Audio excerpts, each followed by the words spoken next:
Mastering paraphrasing. The key to better conversations. Hello everyone. Today's topic is all about paraphrasing, but more specifically, we're going to focus on how to use paraphrasing as a tool for clarification in our everyday English conversations.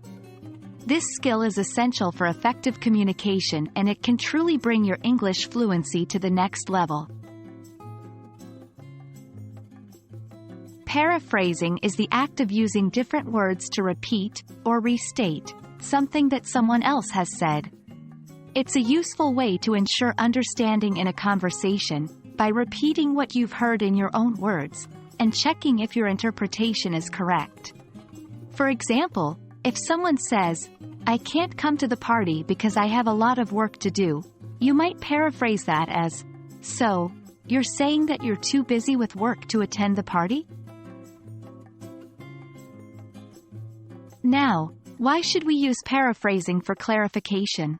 Well, paraphrasing shows that you're actively listening and engaged in the conversation. It also helps to make sure that you've understood the speaker's message correctly. And if you haven't, it provides the speaker a chance to correct any misunderstandings. So, how do we paraphrase for clarification? The key is to restate what the speaker said using your own words. Then, end your paraphrase with a question, like, "Is that correct?" Or, "Did I understand you right?" This allows the speaker to confirm or correct your understanding. For example, if someone says, "I'm not fond of watching movies in theaters," you could paraphrase for clarification by saying, "So, you're saying you don't really enjoy watching movies in a cinema, is that correct?" Remember, paraphrasing for clarification might not come naturally at first, but with practice, it'll become a valuable tool in your conversation arsenal.